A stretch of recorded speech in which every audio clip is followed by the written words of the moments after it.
Soundstripe. Trying to get a lot of dough. Anything is possible. Turn me up in the headphone. Soundstripe.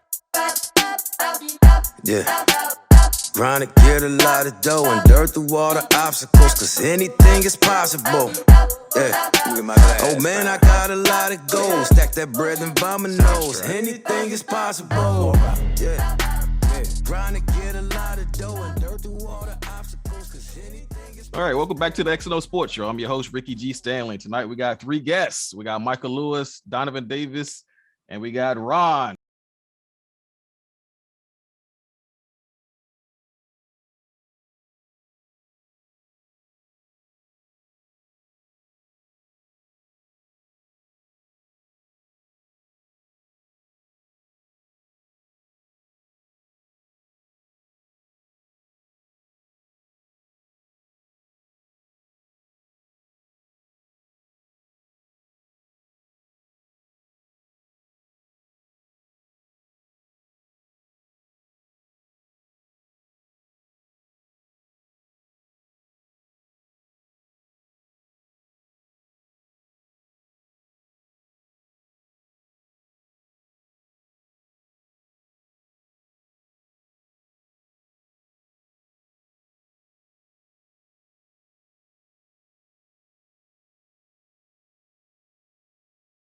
All right, so now that we got the games out the way, got a couple questions for you guys, and we're going to shoot from the hip.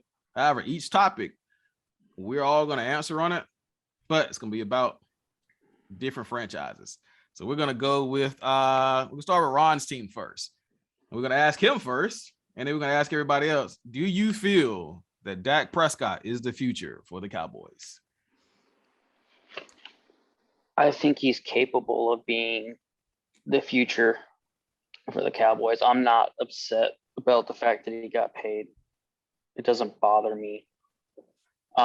There's only a very select few: Patrick Mahomes, Aaron Rodgers, Drew Brees, pick your one, pick whoever, Tom Brady, doesn't matter. There's so few of those that at the end of the day, I'm okay with a solid quarterback. We can put a team around him and he can get the job done. Is he elite? No, sure ain't. But I'm a fan. Okay. Like, don't get that twisted in the sense that I'm like, oh, he's trash. I don't mean it in that sense. But is he elite? No, he's not. He's not an elite quarterback. But he can easily. I think he gets inside the top 10. I would put him in the top 10. Oh, that's all I need. I can put a team around you. So, yeah, I'm all right with him being my franchise quarterback. It doesn't bother me. Okay. Well, so I'm pretty sure you've seen a couple Cowboy games, Mike. You think that Dak is the future for the Cowboys? Yeah, I do. I mean, if you can get what you got out of Romo, you damn sure be able to get what you got, something better out of Dak. I mean, the contract, again, I don't think that's a problem. You're going to see the caps keep swelling. It'll be down, I think, a little bit this year because COVID and a bunch of other bullshit, but that's just. I heard it went up. I thought it went up. Didn't it go up to like 204 this year? 208? Either this year or last year, it went a little bit, or it stayed the same, or went down a little bit. And so then I think it was this year they're trying to make up for the dollars they lost last year. So I think it's going up this offseason. Okay. Yeah. And that's what it's only over time. I mean, next few years while he's under contract, going to go up. I agree. I mean, I think Dallas has got a history of building around the quarterback too. You saw that wall that they put up for Tony Brokeback Mountain out there. I mean, not picking on Dallas, but they know how to build. And I still credit Jerry for picking up Cooper in the middle of the season that year. That was great. I think he's been good. I'd like to see a little bit more out your defense. Y'all got Quinn down there now, but the question is Dak the future? Yeah, I mean, he's solid top of your tier 2 quarterbacks. Like you said, in the top 10, maybe number 10, 8 through 10 in there, but he's still in there. I think he gives you enough to win with. So I'm good. If I was a Cowboys fan, I'd be good with Prescott. I mean, I'm a Bears fan. I would take Prescott right now over what we've had over the past few years. So, Okay. hey. All right, Donovan, how do you feel about Dak Prescott? Unfortunately, I like Dak. I think he's the future for the Cowboys. I think coaching staff just needs to let him cook. They need to let him cook. Stop holding him back. Release Dak. Let him go. Jerry, get your paws out of the guy. Let that man ball out. That man can ball. He can ball. He's got weapons. He's got your CD Lambeau out there. He's got Coop. He's got Michael Gallup's gonna be coming back. He's got Tony Pollard as a backup starter. If they use him. Right, a backup starter. When you got a backup starter, man, at running back, you got Zeke, you got your tight ends, man. The team is powerful. Just let him cook, man. Give him a set of plays. Let him get to the line. Let him read the defense. Let him call it, man. Just let him roll. He's in my top 10. I like Dak. I'll take him in Seattle if something happened to Russ. Okay. I'm gonna go do a little deep dive real quick on the Cowboys. Like I said, first of all, outside of when Dak plays for the Eagles, he plays against them. I watch him. I watch him very closely. I feel like Dak. Hey, he surprised me when he came out of Mississippi State. He was a running quarterback. When he played against Mississippi, he played against Alabama. They ranked like number 2 that year. He was a run-first quarterback. He could throw, but he shocked me with his throwing ability in the NFL. He's more accurate than I thought he was. Now that I got that out of the way, the way Dallas was built the last 5 years of Tony Romo's career, the Dallas fans used to be so pissed when the draft came around. Why? Because every year for like 3 drafts straight, the first number 1 pick for their year was an offensive lineman or they traded out. They built their team run heavy first and then pass. A lot of times they get away from that. But as for Dak per se, I feel like he is their future. However, they're gonna have to get more out of him because I feel like they're gonna break the team up eventually. This is why. You have number 11. I call him number 11. I only call him by his name. You're a stud when you just get called by your number. He a dog. $130 million over 5 years. I already see his contract coming, right? It's gonna be big. It's gonna be big. Then you got Amari Cooper's contract. That's big, $90 million. He's a number 1 receiver, but I feel like he's gonna be the first to go. And then number 2, I feel like they're gonna get away from Zeke because they're like, oh, he's being broken down now. The guy's been taking a pounding for 5 years. Nobody's gonna run like they did when they first got in the league. However, Pollard makes a big difference because he's 24, fresh legs, and I feel like they're gonna richly let Zeke walk because of his contract is so big. If you ever look at contracts very closely, these GMs and these owners get over on guys because they put the money on the back end of the contracts because they know you're never going to see the end of it. So they gave him a 5-year, $90 million deal. They put most of the money on the back end. He's probably never going to see that. So I give him about 1 more year. If they keep him this year, then they're going to release him. But where is that money going to go to? I feel like it's going to go to the defense. Have Van Der Esch been paid yet? He's not staying. Okay, he's not staying. Okay. So It's coming to Seattle, baby. What's the guy? The number 45. Is it Neal? Yeah, he was on a 1-year deal. Okay. I think they're going to re-sign him, but I think they're going to start putting more pieces on the defense because your corner, he got to get paid too.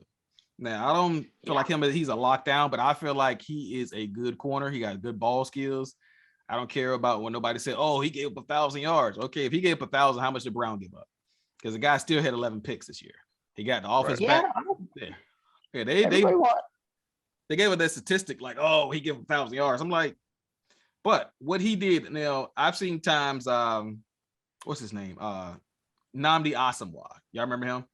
Yep. Played for the Raiders. Name's familiar. Yeah. So he played with the Raiders, then he came with the Eagles. And they were like, who was better between him and Darrelle Revis at the time? Now, he was a lockdown corner, but he never got the ball back. He would like bat it down or just shut his whole side out and he wouldn't throw to that side. Darrelle Revis would get the ball back for the offense or take it to the house. That's one thing I like about the corner for Dallas. He gets the ball back for the offense. If y'all having a bad day, he get a pick. That's going to rally y'all up, give you more offensive opportunities. but I do feel that Dak is the future, and I feel like they're gonna be building his defense, and they're gonna take a couple pieces off offense. But next up is we are 12. Do you think Russ is leaving, Donovan? No, not this year at least. And I say that because this draft coming up isn't really quarterback heavy. Mhm. You know, if we're gonna get rid of Russ, we have to replace him. Unless y'all can give us Jalen Hurts or Justin Fields or Dak Prescott, then we got to keep Russ. You know, because next year will be the year of the quarterbacks coming out. So I think we'll keep Russ for another year. Um, I really don't think it's a Russ issue though. I think it's a coaching issue, which we started. We fired our defense coordinator, we fired our passing game coordinator for the defense, and now we just got to fire our head coach. And Well, they always clean house keep before they working. get him. Yeah, they always clean house, and then he's last. Yeah, get him. He should have been first. So But are they gonna hey, keep are they gonna keep our guy John Glenn? I hope so. I mean, he's, I don't know. Fire them all. So for the You know what guy, I'm saying? I know you guys looking like, who the heck is John Glenn? So me and Donovan went to North Carolina Wesleyan College. Our linebacker and conditioning coach was John Glenn. He left us, went to USC, and Pete Carroll took him on his staff. So he's been with the Seattle Seahawks for the last 10 years. Yeah. Funny guy, but he knows his stuff. He's Cool. good with the linebackers. He would Yes, get he you do. cock strong. Yes, he will. He's a dog. But I mean, that's what I think is happening in Seattle right now. I don't think it's a rush issue. I think, and I love Pete Carroll. Don't get me wrong. I don't want anybody to see this podcast and be like, oh, he's a Seahawks fan. I love Pete Carroll since he was at USC. I was excited when he came to Seattle. I love Pete Carroll to today, but times change. The NFL's changed. Look at the Tom McVays. Look at your guy down in San Francisco. We got to change with the times, man. We can't. Everybody know we're going to run on first down. We're going to run on second down. We're going to run on third down. And sometimes we might pass the ball on third down. Who knows? But if we run on first, second, we know Russ is going to try to cook something up on third down.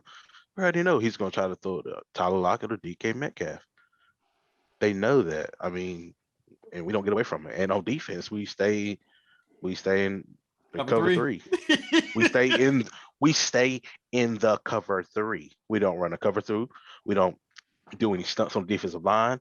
We barely blitz linebackers. I mean, our defense is so bland. Defense is like I used to play Madden. Cover three, shade inside, and just play coverage. Well, so with the cover three, I understand why he did it, because that got him to a Super Bowl. Like, that defense carried y'all for so many years. Now he just don't have the players to run it anymore. Like, right, he don't have the pieces. Yeah, like, both safeties are gone, Right. both corners are gone. What's the other guy name? He was like a slot guy for y'all. Even when he started in the beginning, I think it was like his last name was Flowers. Like, all those guys are Trey gone. Flowers. Yeah. Trey Flowers. Yeah. You got Irvin is gone, Bennett is gone. Like, all those guys that were dogs to make that defense run are gone. So now he's thinking like, oh, I'm just gonna go in the draft and pick those guys like I did the first time. No, like, those guys were built different. Yeah, And, once in a lifetime. like, my theory is, like I said, I don't think he's leaving, but I think they're gonna break the bank to keep him, and they're gonna start with the O line. He needs an offensive line. Russ is an athletic guy, and he's very accurate, but people forget he's 5'10" before he puts his shoes on. He cannot see. He can't see the center of the field. Right, when his spikes go in the ground, he's probably 5'9". Yeah, he might. And I was like, being 6'2", when I used to drop back, I used to have a problem with seeing certain things because my offensive lineman would stand up. But I had to learn how to read between passing lanes. I'm 6'2", I'm way taller than Russ. But the thing is with Russ, he can't see the middle of the field. Now, Lord knows the guy is accurate. And I hate to see corners get beat, because I'm like, okay, he can't throw to the middle of the field. He's going to throw outside, and they get beat every time. But his accuracy has helped him out a lot. I feel like if you put an offensive line around him, he doesn't have to make every single play anymore. He needs a 3-down young running back And I feel like they're going to break the bank to keep him because anybody right now would take him. Exactly. Like I said, they relied on Russ too much, and I feel like they can now with the Pete Carroll thing, I feel like they're gonna have to get rid of him or move Russ. They're not gonna coexist for long. No. But Even though they love each other. Yeah, Michael, who you got? You think Russ is gonna stay? I think he's at least gonna stay on a franchise tag. Right, I think you guys hit it. Like they're going to retain him, or Pete Carroll goes. I think it'll ride out one more year. Just like y'all said, I think that the defense is not in a legion boom anymore. I mean, you still got Wagner back there, but the guys just ain't doing it. And you can't run the same type of offensive system that you've had in place for the past, 7-8 years. Like you said, it's not a modern. It's not. There's touches of modern offenses in there, but it's still run. I think Carroll's still in that mindset. Well, I'm going to play a good ball. I'm going to play on the defense, and we can still shut things down. That just ain't happening. Yeah, so at all. What you're going to see, I think, is they're going to try to hang on. They might try to do a couple of things for the offense, try to fuel the offense up. But I think at the end of the day, unless you get some – supercharged free agent signings and some, slam dunks at draft pick on the offensive side. I think y'all are heading for more of like maybe an 8-8 season, middle of the pack next year at best. What I see is a rebuild coming. And the only reason I can kind of say that is, being in Chicago, we go through that like every 3 to 5 years. So I definitely seen that happen. Lord. Yeah. So like a renaissance. Yeah, all the time. But that's what I see. I think on the defensive side of the ball, you got to break that down. I think coming in with a fresh scheme, like you said, being in cover 3, who else even plays that besides Dan Quinn?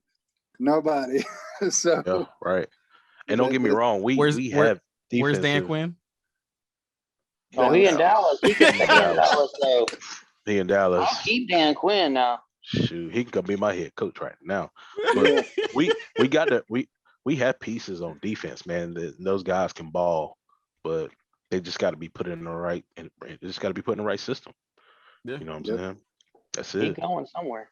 We got Daryl Taylor, man. He's coming on. Oh my goodness, he's coming on so hot. We got Jordan Brooks back there. We still got the best linebacker in the league, Bobby Wagner. He's not yours anymore. He's gonna be gone. He's a big trade capital. I mean, we can get some picks back for that guy, but he's still there, right? Well, let me ask you this right now, Rick. How many years Bobby been there? 10? He's been there, since he's been there a minute. And 10 years, I'll say. So what does he got to prove left?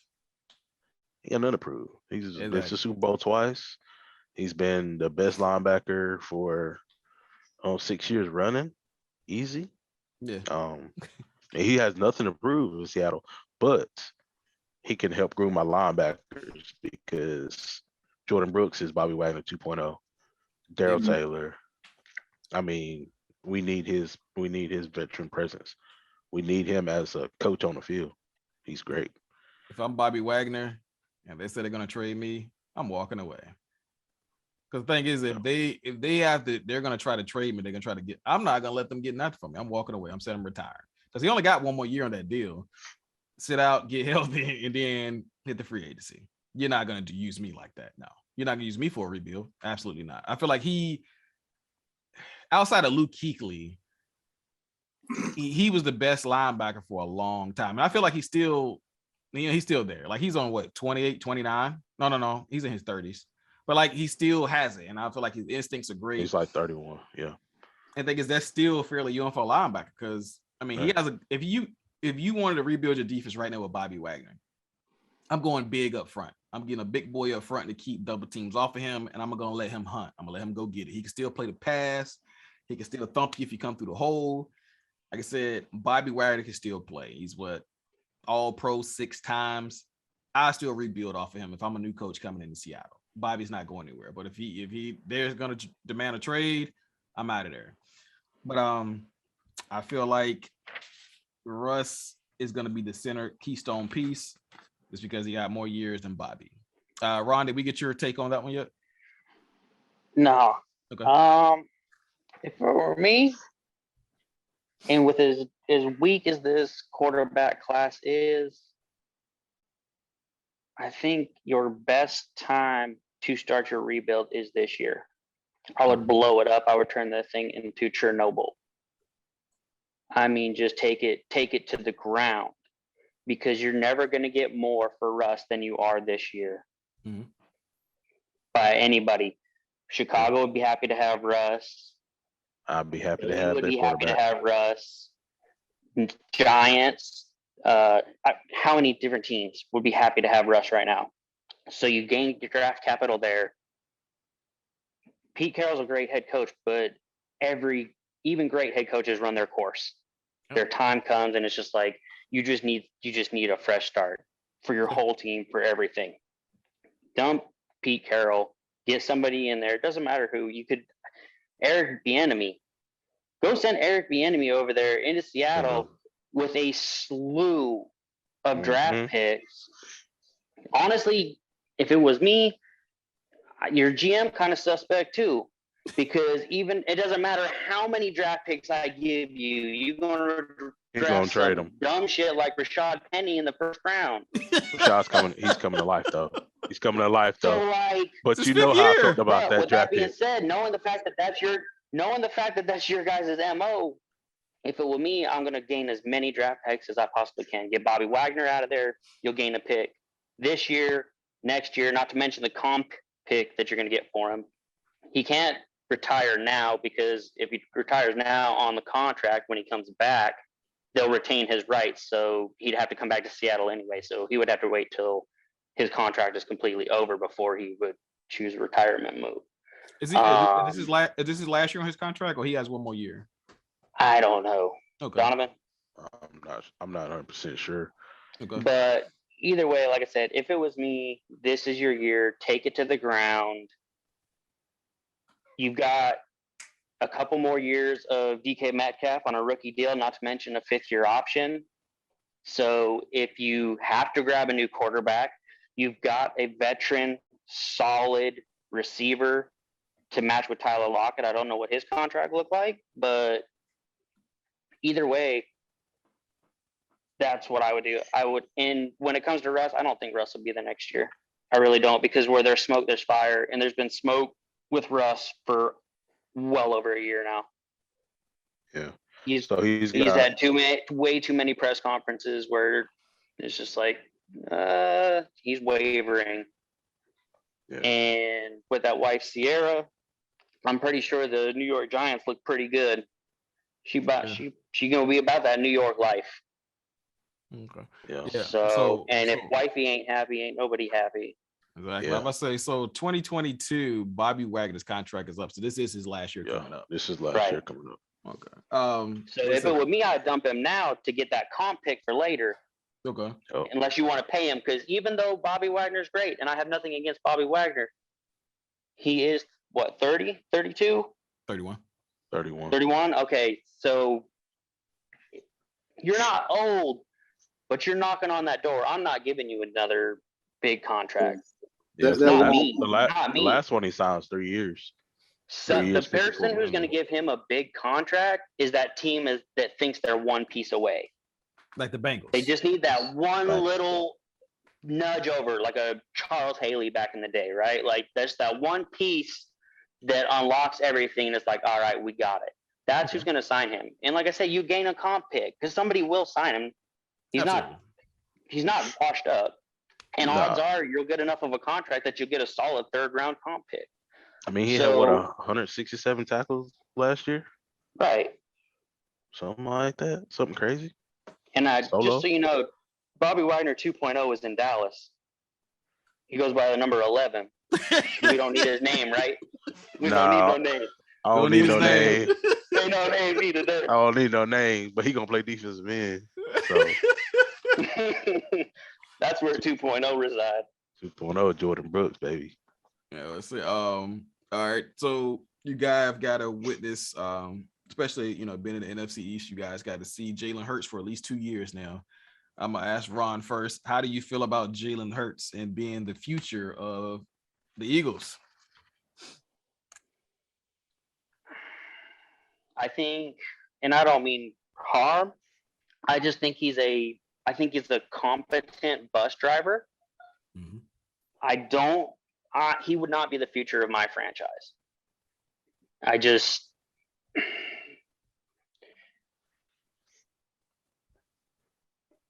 I don't know. I just don't see it in him. I don't know. I don't watch a bunch of Philly games. I watch obviously 2 a year, but I don't know. He doesn't do it for me. And that's just on the eye test. It's just like that passing glance. Like you watch some people and you're like, oh, there's something there, and then some you're just like, I don't think so. Kind of for me, he's the same lines as like I never saw anything of Tua Tagovailoa coming out. I'm just like, it's just he's not for me. I Okay. don't think he's gonna make it. I don't think he's gonna get there. He's got the legs to do it, and I don't know, maybe given time like Dak, where put some good pieces around him, make it easy, and he can get there. But I don't know. I don't think he's y'all's future. I think y'all could do a whole lot better. I think, yeah. All right. I'm about to say, go with Mike. How do you feel about Jalen Hurts with him coming out of Oklahoma, going right to the Eagles in the second round? Now he's a starter. Everybody got to see a bite size the first year, but they got to see a full season worth. So how do you feel about Jalen Hurts? Is he the future for the Eagles? I'm going to go with no, and it's not because of Jalen. It's because it's the Eagles. I just don't see him in the environment that's up there right now. I mean, y'all let Doug Peterson go like that. That just, I don't even know. I still don't even know how I feel about that. Like that shook it up. I mean, that was not a fly move right there. All right. I think he can win. I think he's a quarterback that you can win with. I don't know if he's a quarterback that you can win because of right now. I agree with Ron. I think if you a couple of pieces around him, make it the way he could calm down a little bit, because the games that I got to see, he seemed all over the place. And once I saw him get into a groove, get into some rhythm, get that dude on some RPOs, some quicks. I think that getting him into that, I think he'd be good to roll. I think the talent's there. I just think that developmental wise. Can you see that? No, I can't read. Oh, my bad. It says no It's RPO. okay. No RPO. I can read. I'm gonna tell you why in a second, though, but go ahead. Yeah, but I think it's the environment that he's in that's really what's going to play the victim. I mean, y'all still got Howie, right? Unfortunately, yes. Yeah, that's what I'm saying. Like We appreciate him. Yeah, I don't see that working out until some better drafting, and I think some offensive play calling is a little suspect too. But yeah, a little. So that's where I'm going with. I think he could be. I would say, Donovan, we talk about, through Facebook all the time. I'm hard on quarterbacks. I don't care which one. If you line up, if you line up on those 32 quarterbacks on the weekends, you better come to play. And the thing is, Tom's game is the only one that I really can't pick apart, because nobody can really get to him to get off the spot on a consistent basis. You can smack him around 4 games out of 16 and he still goes 12 and 14.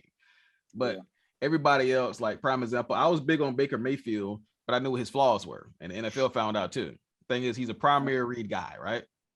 And you take that primary read away, is he quick enough to get it out to the second one? He's not. He got balled up like a paper towel this year several times towards labrum.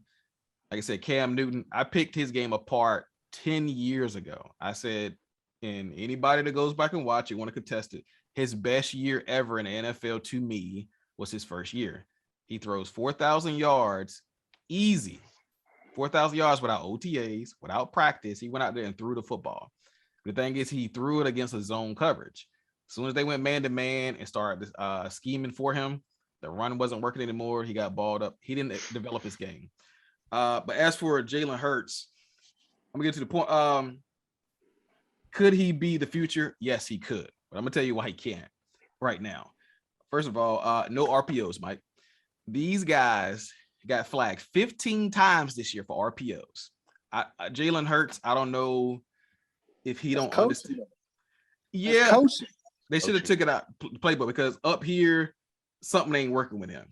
All right, so RPO when Donovan was my offensive lineman, and I would go to the line of scrimmage and I was like, "Hey, Blue Taffy." So Blue Taffy is telling me, "Hey, it's a stretch play. It's supposed to be a run play."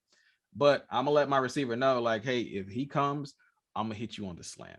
Donovan doesn't know that. So Donovan is wide open getting upfield. I gotta throw it before he gets more than 2 yards up the field. So what Jalen Hurts do, if that slant is covered, what does he do? He scrambles around. Donovan is on the safety now. You can't throw the ball because it's a legal man downfield, and he throws it out of bounds. I'm looking like, he did this 4 times in one game. I'm looking like, hey, stop calling it. He's not understanding how this works. That's like with a screenplay. Those linemen love to hit those DBs. They engage 1, 2. Okay, I'm out of there. And he's already on the safety. That's what we taught. What Jalen Hurts do? Scramble to the right and throw it out of bounds. I'm looking like, and we get another flag. And I'm looking like, does he not understand how this works? Now, I know he didn't do it a lot at Oklahoma, but I'm looking like, dude, you practice all week. Not understanding the rules of the game is very concerning to me. Like, this is common sense when you play quarterback. The reason you get paid over $100 million as a quarterback is not because you can throw it a mile. It's because you have to be able to lead men. I shared this story, I think, with a couple guys. I was in practice one year, and I was in college. We had a drive. I handed it off. My running back breaks for 10 yards. He fumbles. And, of course, is in practice, they recover it. They talking smack, whatever. Okay, next drive. I check out of the play. I throw it in the seams. My guy hit him with a juke him Jamie. Makes the outside linebacker miss. Quentin Popes strips him. Ball comes out. Fumble, right? They recover it. And third drive, I come down. I fumble the snap. They recover it. I got chewed. Not because of the fumble snap. He said, "You're a leader of men, and you must lead." And I'm looking like, that wasn't my fault. And he was like, "If you don't like your job, then quit." I was like, that's kind of harsh, but okay. That's how you have to approach this. You're getting paid. Prime example, use Cam Newton as another example. He took $100 million on that contract over 5 years to play for the Carolina Panthers. You know who else took that same contract? Drew Brees. Twice, Drew Brees went to the playoffs, and twice he went 7-9. Everybody in New Orleans and everybody in the world knew those 7 games were on his shoulders. He lit up the league for 5,000 yards, Drew Brees, both those seasons. Out of 5 seasons, he threw 5,000 yards 3 times. He was not the reason why they were not winning. Cam Newton, on the other hand, took $100 million. He was one of the sole reasons why they were not winning. So you can't do that. You can't think that you're going to take money and not be persecuted when your team doesn't execute. Prime example, if you're up in the game and your defense is struggling, you must slow the game down enough to run a 4-minute offense to get a field goal or to slow the game down so your defense can get some rest to close the game out. These guys do not understand this. That's why I'm hard on Cam Newton. Lord knows, Baker Mayfield, you're next. But Jalen Hurts, one thing that helped him out was that we were trying to get off of Carson Wentz. Carson Wentz, to me, everybody's like, "Oh, he was great. Why'd y'all trade him?" No, he wasn't. He was never that good. Frank Wright was the reason he was that good, and that was offensive coordinator. What happens when he almost win the MVP? He gets hurt, but Frank Wright goes to the Colts because what's his name? Offensive coordinator for the Patriots. Josh McDaniels. Yeah, so Josh reneged in spades. He told the Colts he was coming, and then he went back. So then they came and got Frank Wright, and he took the job. Carson Wentz has never been the same since that guy left. Every year, either he was hurt or his numbers started dwindling. anybody that looked at it closely knew that he was a product of Frank Reich. That's why he wanted to go to the Colts. So they thought, oh, we're going to bring the offensive coordinator from the Colts. No, that's not who he wanted. That's why he still left. Like I said, they wanted to get rid of him. I feel like Jalen Hurts is in a very messy situation. Could he be good? Maybe. I have him at his best, a Russel Wilson. At his best, because if you're going to play 50% first 2 years with the run, let him develop. That's what they did with Russ the first 2 years. And by the time his third year, he's blooming and slinging the rock everywhere because he understands what he's seeing. They're not allowing the game to be slowed down for him to understand it. Devontae Smith is a grown man in a little person body. Throw him the ball. Yes, absolutely. Like, I never understood, if you play 14 yards off of somebody, that means he's a threat.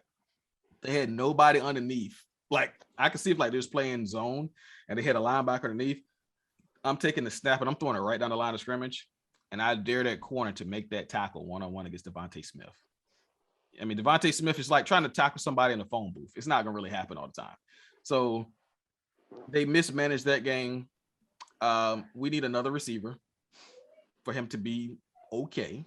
Like I said, and he needs a veteran guy. Like I said, Devontae Smith is fine, but those other three scrubs, get rid of them. So you can't pull a receiver to save y'all life. Well, this is the thing about Why how try? we had one. We had him. Right. Yes, you did. Right in our crosshairs. You know who it was? Justin Jefferson. Yes. And Y'all took Jalen Rager. Right. I was so sick. The worst part is, like, I already got my hands up. I know the pick is in. We're ready. And I was like, I watch a lot of football. I'm like, who? So I had to go like look him up. I'm looking like, no. That was okay. I go to the next highlight. Only thing he did good was return for TCU, and he fumbled 2 punts last week. So Yes, what he he's did. good at, he can't do. Anybody remember Henry Ruggs? Yes, I did. That unfortunately I was super glad Raiders took him. Yeah, and like I feel like Ruggs was fine, but Ruggs had 400 yards receiving this year before he went to jail. Do you know he still had more than my guy the whole season? That's sad. He started Absolutely sad. started 13 games, and this guy been in jail since week 7, and you still ain't pass him in yards. So I'm just like, that whole draft class that we selected, I was like, as soon as I saw Rager up, it's about to be a bad year. And like I said, you need to get rid of Howard. I was gonna say, y'all trying to get rid of that GM or what? Well, you can't, because he has I think he got like some type of felony dirt on our owner. Like, he can't get rid of him some reason. He got their nudes. That's what it is. He got their nudes. He has to have something, because if you look at the owner, when he fired our head coach, like he was like, he's not the problem. He even said it. He was like, well, our head coach is not the problem, but we have to move forward. That was rehearsed. But yeah, I don't know. I don't know. Ass backwards. Ass backwards. So you guys in Washington are both in the same boat. Yeah. You're completely. You guys are going to be, no offense, trash until that upper tier. Oh yeah. Changes. We got to get rid of Howie. With Howie, it's like I think he walks off arrogance, because we won a Super Bowl. It's gonna be 10 years before we even get close again, because like the drafting, the fact that he was gonna sign back Jason Peters, he's like 40. I'm looking like, dude, he was washed in 2018. I went to go see him play versus the Giants in person, and getting out of his stance looked like he was in glue. I'm looking like, oh yeah, he got to go. But he's a bad fit for us. Howie has to go, and unfortunately, until we do, because I think David Gettleman was the same way for Carolina. Like, he made terrible decisions. Luckily, they had Steve Smith for 13 years, but he made terrible draft pick after terrible draft pick. I don't know how the politics work in their world, but this dude has diplomatic immunity, and he's about to get the nickname Teflon Don. But Ron, Donovan, if you guys have any handles that you follow on like Xbox or Instagram, anything you want people to follow you, be sure to go ahead and tell them now. Nah, I'm not much on the socials. Okay. And Donovan, don't be on social media like that either, besides Facebook. But yeah, go ahead and tell us though. I'm on both. You never respond to me on Instagram, or Twitter, so I don't want to hear it. Well, anyways. so that's weird, because it goes to my Facebook. Yours must be synced. Yeah. Okay, Mine yeah. is synced. Both Yeah, of them I don't. seen. Yeah, I don't get it. That's why. Okay, gotcha. Okay. Yep. So Instagram is D Davis. Facebook's Donovan Davis. My gamer tag on PlayStation 5 is Turbo Monster DSM. You Okay. can find me there. We can get some games in Madden. I need some practice. Somebody to play in a minute, get my head smashed probably. But I mean, Uh, pretty much that's it. Follow me on Twitter. All right. And Michael, you're a clairvoyant, so you know you don't get on social media. We know that. But of course, you know, you can follow me on XOSportsTalk on Twitter and XNOSports on Instagram. I'm your host, Ricky G. Stanley, and we are out of here.